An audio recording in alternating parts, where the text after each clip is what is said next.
Welcome back to our channel. If you enjoy falling to sleep, listening to mysteries from the past, then we would encourage you to subscribe to our channel. We thank you for listening tonight. Now, let's get into the story.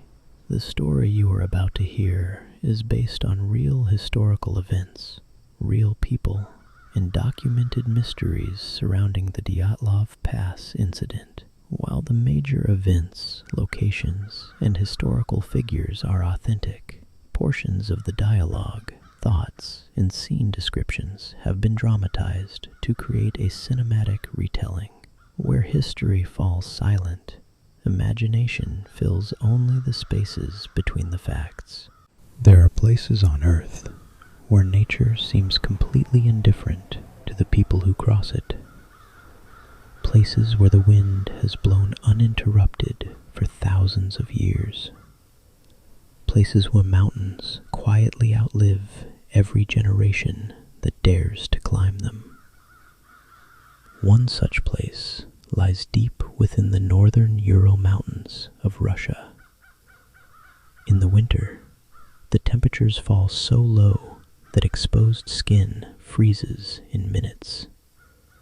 The wind sweeps across the barren slopes with nothing to slow its march. Snow erases yesterday's footprints and buries yesterday's mistakes. It is beautiful. It is silent. And in the winter of 1959, it became the setting for one of history's most enduring mysteries. 9 young hikers, experienced, intelligent, strong, each accustomed to hardship, each carefully selected for a demanding expedition through one of the harshest landscapes in the Soviet Union. They carried maps, compasses, food, warm clothing, training. They prepared for almost every danger the mountains could offer. Almost. Weeks later, searchers discovered their tent. It still stood on the mountainside, not collapsed, not buried beneath an avalanche, standing, quietly waiting. Then they noticed something impossible. The canvas had been cut open from the inside. No one could explain why. More than 60 years have passed. Governments have investigated. Scientists have debated. Researchers have written books. Documentaries have proposed countless theories. Yet one question still echoes across those frozen mountains. Why did 9 experienced hikers flee into the darkness, without their boots, without their coats, and without any clear explanation? This is their story. Chapter 1. A Journey Begins. Every mystery has a final chapter. Few begin with hope. The Dyatlov expedition did. The year was 1959. The world was changing. The Cold War shaped nearly every aspect of international life. The Soviet Union celebrated engineering, exploration, and endurance. Young people were encouraged to test themselves against nature, to conquer mountains, to cross rivers, to prove that determination could overcome hardship. Among those young adventurers was a 23-year-old engineering student named Igor Dyatlov. By every historical account, Dyatlov was exactly the sort of leader you would want in the wilderness. Disciplined, methodical, respected. He had organized difficult expeditions before. He understood winter travel. He planned carefully. Nothing about him suggested recklessness. When he announced another ambitious ski expedition into the northern Urals, others wanted to join. Eventually, a team of 10 set out together. Most were university students or recent graduates. Several held advanced certifications in wilderness travel. They were not tourists. They were experienced outdoorsmen and outdoorswomen, accustomed to difficult conditions. Each packed equipment with remarkable care: skis, heavy wool clothing, axes, stoves, food rationed with precision, journals, cameras. Every kilogram mattered. Every item served a purpose. The route they intended to follow was considered difficult enough to qualify for one of the highest levels of certification available to Soviet hikers. Success would be an accomplishment. Failure could be fatal. Before leaving, photographs captured smiling faces, friends laughing together, skis resting beside backpacks. No one appears afraid. Why would they? This was another expedition, another challenge, another opportunity to test themselves against the mountains. History often hides its tragedies inside ordinary moments. A photograph, a handshake, a goodbye. Only afterward do we recognize their importance. As the group boarded trains heading north, families expected letters upon their return. Classmates expected stories. Professors expected another successful expedition.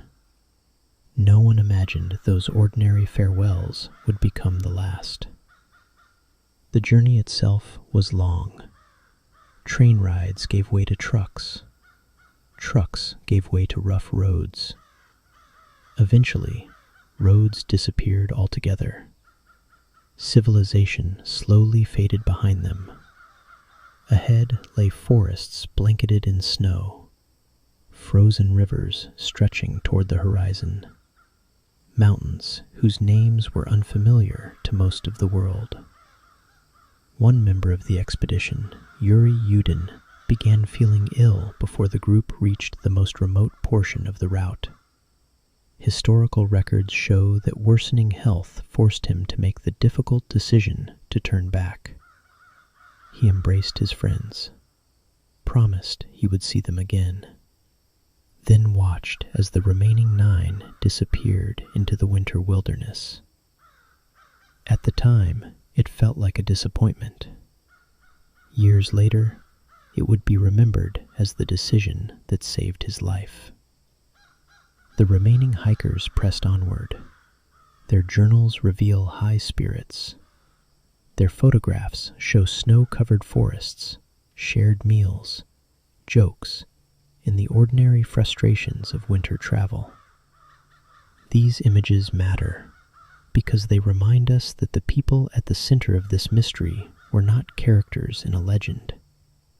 They were students, engineers, friends, sons, daughters, ordinary people with extraordinary determination. As January drew to a close, the mountains grew steeper. The trees began thinning. The shelter of the forest gave way to open slopes where the wind never seemed to rest. The hikers were approaching a mountain known to the local Mansi people as Kholat Syakhl. It is commonly translated as Dead Mountain. The name has inspired decades of speculation, yet historians generally believe it referred not to supernatural danger, but to the mountain's sparse wildlife and barren landscape. Even so, it is difficult to ignore the irony. 9 hikers, walking toward a mountain called Dead Mountain, completely unaware that history would remember them forever. The weather worsened. Visibility declined. Snow drifted across the landscape. Somewhere beyond the next ridge, the final chapter of their journey was already waiting. Chapter 2. The Last Ordinary Day. There is something haunting about the last ordinary day of a person's life. Not because anything unusual happens, but because nothing does. No one wakes believing today will become history. No one realizes that an ordinary conversation will become the last. By the morning of January 31st, 1959, the expedition had traveled for days through the northern Ural Mountains. The forests had grown thinner, the valleys wider, the weather colder. Behind them lay miles of frozen rivers and dense pine forests. Ahead, the mountains. Their journals reveal remarkably little concern. If anything, the group seemed to be enjoying themselves. They joked. They teased one another. They complained about the cold in the same way any group of friends might. The surviving photographs tell the same story. Young men and women smiling into the camera. Snow clinging to wool hats. Faces red from the bitter wind. Heavy backpacks resting beside skis. There is no fear in their expressions, only determination, and perhaps a little excitement. History often gives us documents. It rarely gives us emotion. The journals tell us where they traveled, how far they skied, what they ate, but they cannot tell us exactly what they were thinking as they climbed toward the mountains. Still, some things are easy to imagine. Frozen fingers tightening bootlaces before dawn. The familiar scrape of metal cups against camp kettles. The smell of smoke drifting from a small fire. Someone laughing at a joke already forgotten. Another adjusting bindings before setting off once again. These moments were ordinary. That is precisely why they matter. Every mystery begins with ordinary people. The group spent much of the day preparing for the most difficult portion of their journey. Rather than carrying unnecessary weight over the mountains, they made an important decision. Historical records show they established a cache, a small supply depot, extra food, equipment, items they planned to collect after completing the route. It was a practical decision. Experienced hikers often do the same. Travel lighter, return later, continue forward. As supplies disappeared beneath carefully packed snow, no one imagined they would never retrieve them. The cache still exists in history, waiting like a promise never fulfilled. By afternoon, the landscape had begun changing. Trees that had sheltered the expedition for days gradually disappeared behind them. The forest opened into broad, wind-swept slopes. The protection of the valley gave way to exposed mountainsides where the wind could travel for miles without interruption. The farther they climbed, the quieter the world became. Birdsong faded. Branches no longer creaked overhead. Only the wind remained, steady, patient, unchanging. To experienced mountaineers, this transition was familiar. Above the tree line, The mountain makes its own rules. The weather can change within minutes. Visibility can vanish without warning. Even experienced hikers know that confidence must always be balanced with caution.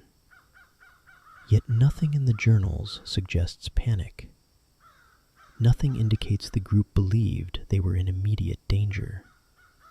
Instead, they continued exactly as planned.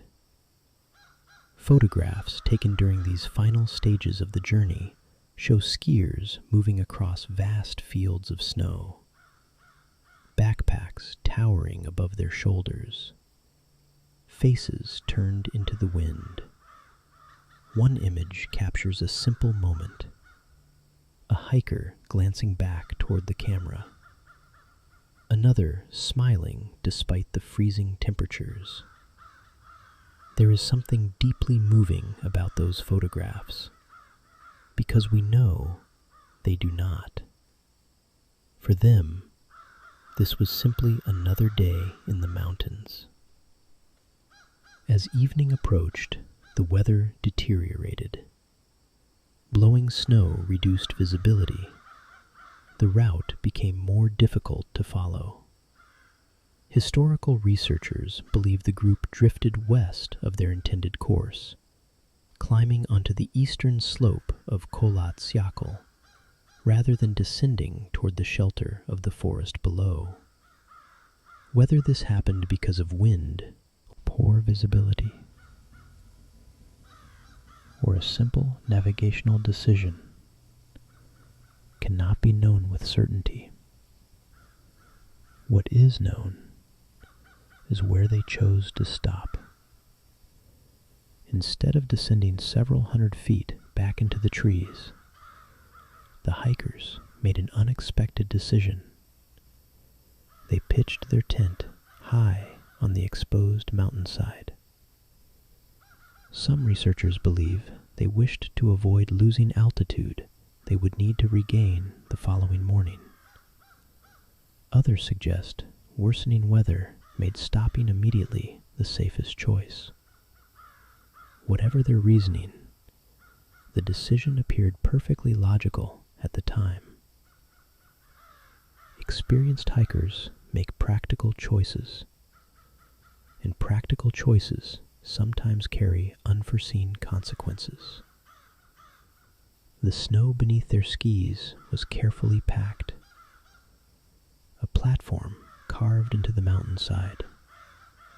Tent poles raised against the wind. Guy lines tightened. Inside, sleeping bags were unrolled. Wet clothing hung where it might begin to dry. Boots were arranged nearby. A stove prepared for another cold night. Outside, the wind continued sweeping across the slope. Inside, the group settled into the familiar routine that had ended every day of the expedition. Conversations, laughter. Perhaps someone wrote a final journal entry. Perhaps another adjusted tomorrow's route on the map. History grows quiet here. No journal records the conversations that evening. No camera captured what happened after darkness fell. No witness remained to tell the story. Only one certainty survives. The 9 hikers went to sleep, believing tomorrow would be another ordinary day. It never came. The mountain was about to become part of history. There are nights that change history. Most pass unnoticed. Others are remembered forever. The evening of February 1st, 1959 began like countless others before it. 9 experienced hikers, 1 canvas tent, a meal, conversation, shelter from the relentless wind. Outside, snow drifted across the open mountainside. The forest lay hundreds of feet below them, dark, silent, just beyond reach. The mountain they had chosen for camp offered little protection. No trees, no natural windbreak, only an exposed slope carved from snow and frozen earth. By every account, it would be a difficult place to spend the night, yet not an impossible one. Experienced mountaineers have camped in harsher places. They understood winter. They understood risk. Nothing suggests they believed they were making a fatal decision. As darkness settled across Kolatsiakl, the temperature continued falling. The wind strengthened. Snow raced across the mountainside in endless waves. Inside the tent, warmth slowly gathered. Heavy boots were removed, outer clothing loosened, sleeping bags unrolled. The familiar routines of another evening in the wilderness. No surviving journal records their final conversations. No photograph captures those final moments. History becomes silent. Weeks later, that silence would finally be broken, not by the hikers, but by those searching for them. When the expedition failed to return on schedule, concern grew slowly. At first, friends assumed the group had simply been delayed. Winter expeditions often ran behind schedule. Deep snow, weather, unexpected detours. None of these would have been unusual. But as the days passed, the waiting became more difficult. Families grew anxious. Classmates began asking questions. Eventually, search parties were organized. Students, volunteers, experienced mountaineers, military personnel. Aircraft searched from above. Teams searched below. The wilderness offered no answers. Then, on February 26th, nearly 4 weeks after the hikers had last been seen, searchers noticed something on the mountainside. A dark shape, half buried beneath drifting snow. It was the tent, standing but damaged. As the searchers approached, nothing seemed quite right. The tent had not been destroyed. It had not been carried away by the wind.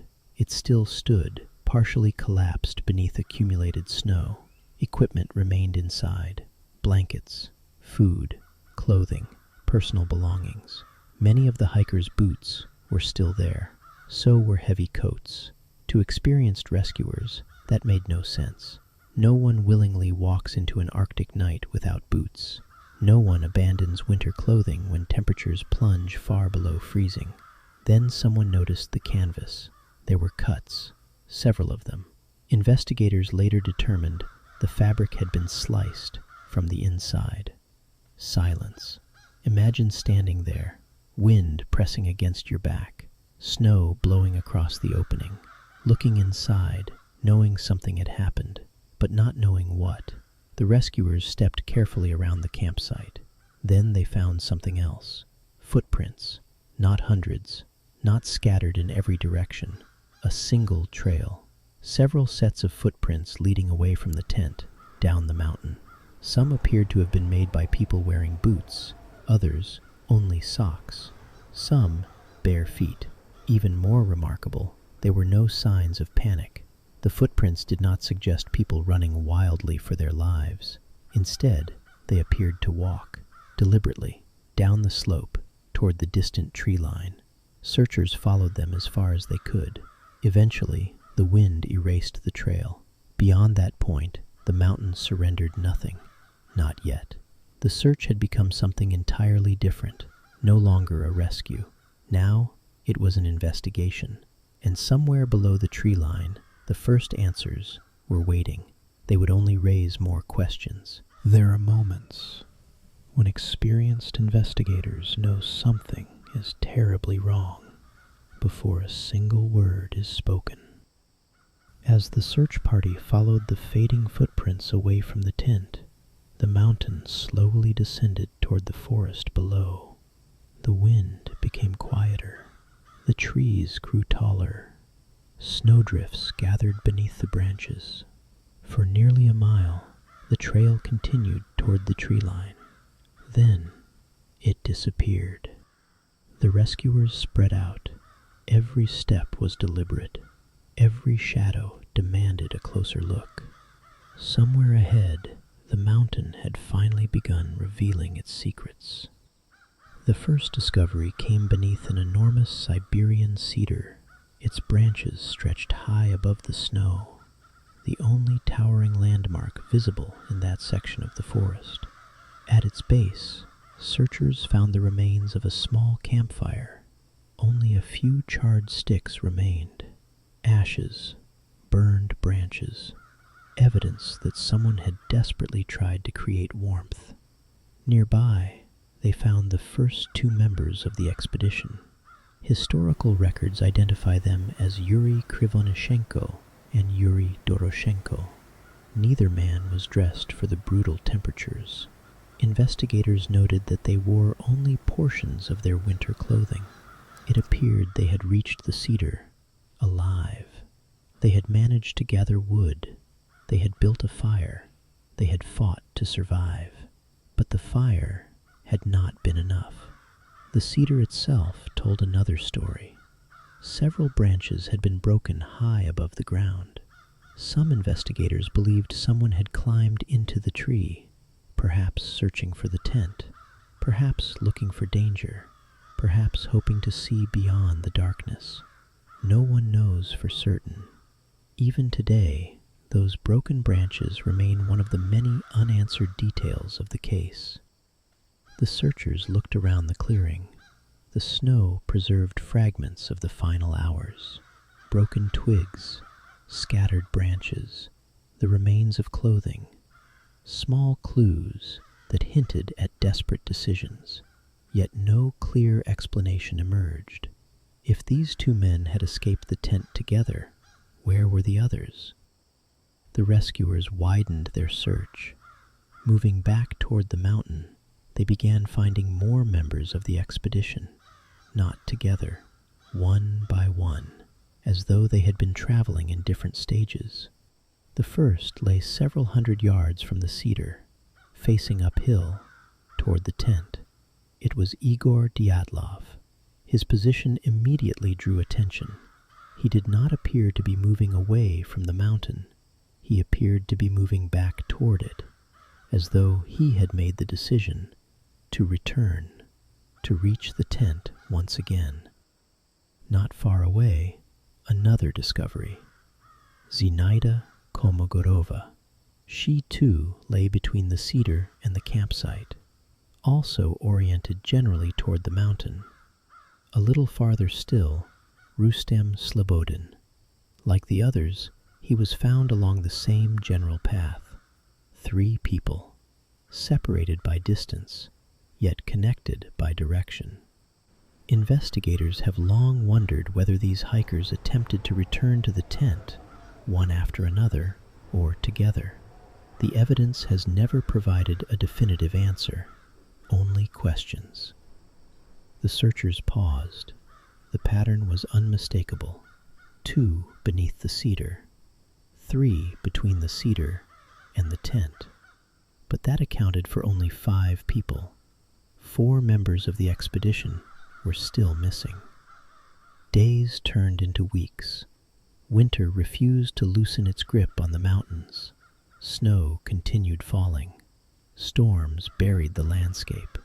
Search teams returned again and again, probing the drifts, listening to the silence, waiting for spring.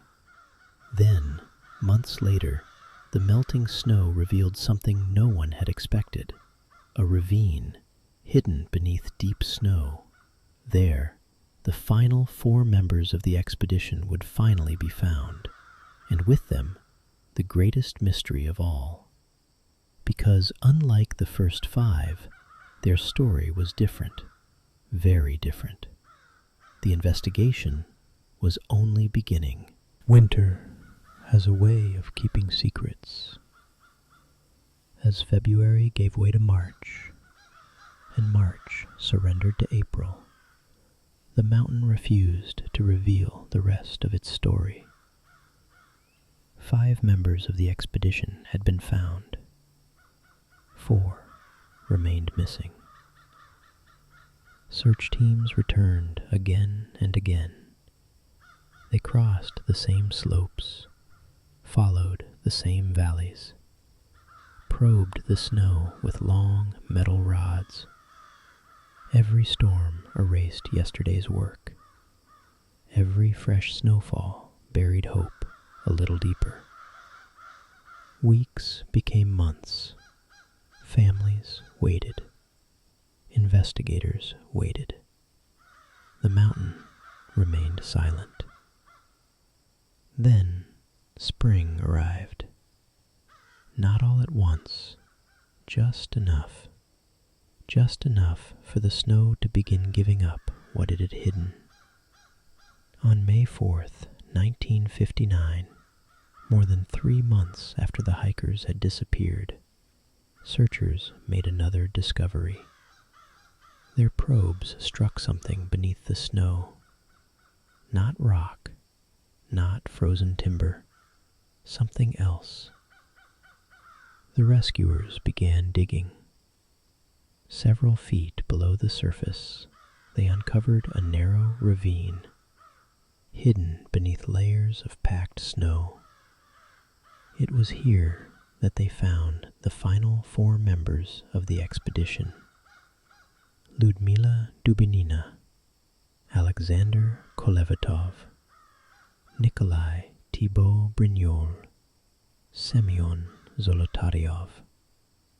Unlike the first 5 hikers, these 4 were together, almost as though they had reached this place intentionally. Nearby, investigators documented something unexpected: a crude shelter. Small branches had been cut and arranged beneath the snow. Not a cabin, not a permanent structure, just enough to separate human bodies from the frozen ground. It was simple, primitive, yet unmistakably deliberate. Someone had tried to survive. Scattered nearby, pieces of clothing. Some garments appeared to have belonged to members of the first group found beneath the cedar. Investigators concluded that at least some clothing had been removed after death, likely by those still struggling against the cold. To modern ears, that may sound unsettling, but survival experts explain that in extreme conditions, the living use every available resource. Warmth becomes more valuable than ownership. Every layer of clothing can mean another hour of life. Then came the autopsy reports. Some findings were expected. The freezing temperatures had claimed lives, but several injuries puzzled investigators from the very beginning. Nikolai Thibault-Brignol had suffered a severe skull fracture. Semyon Zolotaryov and Lyudmila Dubinina had extensive injuries to the chest. The reports noted that these injuries were significant, yet, remarkably, there was little external damage to the skin compared to the severity beneath. Later investigators would compare the force involved to that of a powerful impact. Exactly how those injuries occurred remains one of the greatest unanswered questions of the case. Alexander Kolevatov, by contrast, showed far fewer traumatic injuries than the others. The 4 hikers had not all shared the same final moments. The ravine itself seemed to tell a story. Steep banks, deep snow, flowing water beneath the ice, a place largely hidden from view. Some researchers have suggested the group sought shelter there from the relentless wind. Others believe the terrain itself became dangerous. No one can say with certainty. The evidence allows possibilities. It does not provide certainty. By now, investigators had recovered every member of the expedition. The search was over. The questions were only beginning. How had 9 experienced hikers abandoned the safety of their tent? Why had they left behind boots, coats, and supplies? Why had some attempted to return to the campsite while others remained in the forest? And what had caused the injuries found in the ravine? For months, official investigators interviewed witnesses, examined photographs, measured footprints, studied weather reports, reconstructed the campsite. Yet every conclusion seemed to leave another question unanswered. Eventually, the official Soviet investigation came to an end. Its conclusion was brief. The hikers, it declared, had died because of a compelling natural force. No further explanation was offered. No specific cause identified. The case was closed. But for millions of people around the world, the mystery had only just begun. Because when an investigation ends without explaining what happened, theories rush in to fill the silence. Avalanches, military experiments, secret weapons, infrasound, katabatic winds, even stranger possibilities. For more than 60 years, people have searched for the answer. Perhaps the mountain still has one final secret. To be continued. The Dyatlov Pass Incident. Chapter 6. What happened on the mountain? 9 people entered the mountains. 9 people died. And for more than 60 years, one question has remained. What happened on the night of February 1st, 1959? By the time the investigation ended, the facts seemed almost impossible to reconcile. A tent cut open from the inside, boots and heavy clothing left behind, footprints descending toward the forest, a fire beneath a cedar tree, 3 hikers apparently attempting to return uphill, 4 others hidden beneath deep snow in a ravine, and injuries that seemed difficult to explain. The Soviet investigation offered only a vague conclusion. The hikers had encountered a force of nature which they were unable to overcome. But what force? Over the decades, dozens of theories have attempted to answer that question. Some are reasonable, some are extraordinary, and some sound like stories invented around a campfire. But perhaps the truth is somewhere between what we know and what the mountain refused to preserve. The avalanche. The most obvious explanation has always been an avalanche. The hikers had pitched their tent on a snowy slope. If they believed an avalanche was coming, or if snow had already struck the tent, their behavior suddenly begins to make sense. They escape immediately. There is no time for boots, no time for coats, no time to carefully open the entrance. Someone cuts the canvas. They flee downhill toward the safety of the trees. Simple. Except, investigators initially saw problems with this explanation. When searchers discovered the campsite weeks later, the tent had not apparently been swept hundreds of feet downhill. Equipment remained there. The campsite itself was still identifiable, and searchers reported footprints leading away from the area. For decades, critics asked a simple question. If a massive avalanche had struck the camp, why wasn't the campsite completely destroyed? There was another problem, the slope. For years, many argued that it simply wasn't steep enough for a dangerous avalanche. That objection helped push the avalanche theory aside. But decades later, researchers returned to the question, and the theory changed. Not a gigantic avalanche roaring down the entire mountain. Something smaller, a slab of compacted snow. The hikers had cut into the slope to create a flat platform for their tent. Above them, wind could continue depositing snow. Hours passed. Pressure increased.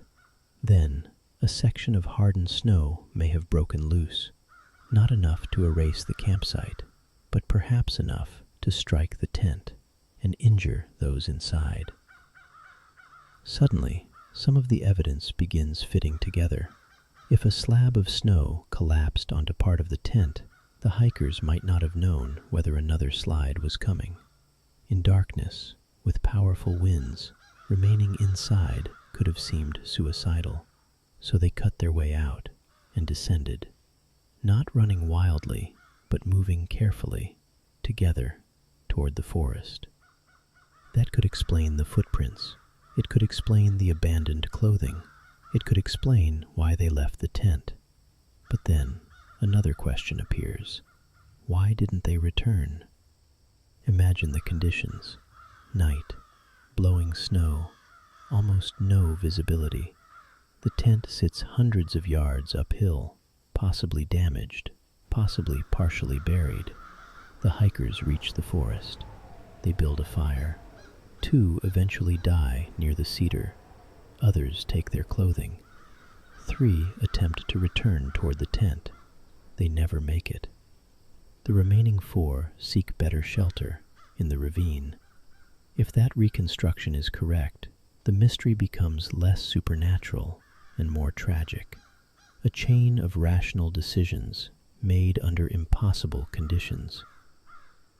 But what about the injuries? This has always been one of the strongest objections.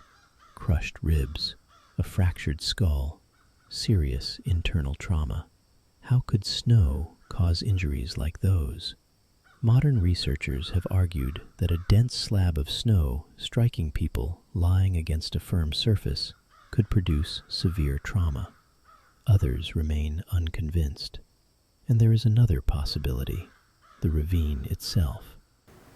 The final 4 hikers were found beneath several feet of snow. If someone fell into a concealed ravine, or if heavy snow collapsed onto them there, the forces involved could have been enormous. Perhaps the injuries did not all occur at the tent. Perhaps some happened later. The wind. There is another theory, one you cannot see, only hear. Wind moving across mountains can behave strangely. Under certain conditions, air flowing over a ridge can produce powerful vortices, low-frequency sound, infrasound.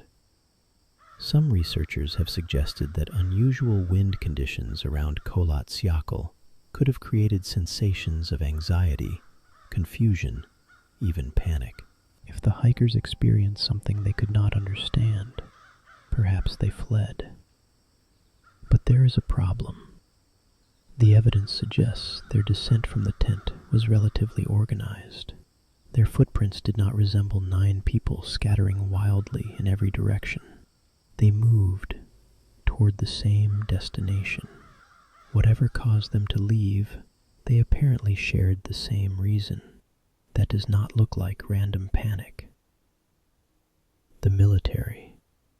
Then there are the lights. Years after the incident, witnesses reported seeing strange glowing objects in the skies over the northern Urals. Orange spheres, bright lights, unexplained flashes, and that led to another theory, military testing. The Soviet Union conducted secret military operations across enormous stretches of remote territory. Could the hikers have accidentally entered an area where weapons were being tested? Could an explosion, a missile, or some unknown device have forced them from the tent? The secrecy of the Soviet government only encouraged speculation. Some clothing was later reported to contain elevated levels of radioactive contamination. To many, that seemed suspicious, very suspicious. But radioactive material was not completely inexplicable. At least some members of the expedition had backgrounds that could have exposed clothing to radioactive substances before the trip. And despite decades of speculation, no conclusive evidence has ever emerged proving that a Soviet weapon killed the hikers. No bomb crater, no confirmed missile fragments, no official record tying a weapons test directly to the campsite that night. Possible? Perhaps. Proven? No. Was someone else there? Then comes the darker possibility. What if the hikers were not alone? Early speculation sometimes focused on the indigenous Mansi people who lived in the region. Perhaps the hikers had entered sacred territory. Perhaps there had been a confrontation. But investigators found no convincing evidence supporting that idea. The Mansi were familiar with the region and assisted search efforts. The evidence at the campsite did not reveal a clear attack by outsiders. There were no convincing tracks showing another large group approaching the tent, and the theory eventually faded. Others have suggested escaped prisoners, criminals, secret agents, even an internal fight among the hikers themselves. But again, the physical evidence refuses to cooperate. 9 experienced friends suddenly turning violently against one another, then collectively abandoning their shelter and walking into deadly cold, does not adequately explain what investigators found. And then there are the theories that have made Dyatlov Pass famous. A Yeti, UFOs, secret Soviet superweapons, unknown creatures stalking the hikers through the forest. They make compelling stories, but compelling is not the same as supported. There is no credible evidence that an unknown creature attacked the group. No verified photograph shows one. No physical evidence requires something supernatural. The mystery is frightening enough without inventing monsters. Perhaps the greatest mistake we make with Dyatlov Pass is assuming there must have been one mysterious event that killed 9 people. Maybe there wasn't. Maybe there was only a beginning. Something happened at the tent, something serious enough that 9 experienced hikers decided the mountain was safer without their boots than the tent was with them. They descended toward the forest. They reached the cedar. They built a fire. Then their situation deteriorated. 2 died near the tree. 3 tried to return. 4 sought shelter elsewhere. The cold grew stronger. Visibility disappeared. People became exhausted. Decisions became harder. And slowly, one disaster became several. That may be the key to understanding Dyatlov Pass. We look at the final scene and assume everything happened at once. But perhaps it didn't. Perhaps what investigators discovered months later was the aftermath of hours of survival. A snow slab damages the tent. They evacuate. The forest becomes their refuge. The fire fails to provide enough warmth. Some attempt to return. Others build a shelter. Someone falls. Snow collapses. Hypothermia begins affecting judgment. One by one, the mountain wins. It is not as sensational as a secret weapon. It is not as mysterious as lights in the sky, but it requires fewer assumptions. And yet, there are details that remain uncomfortable.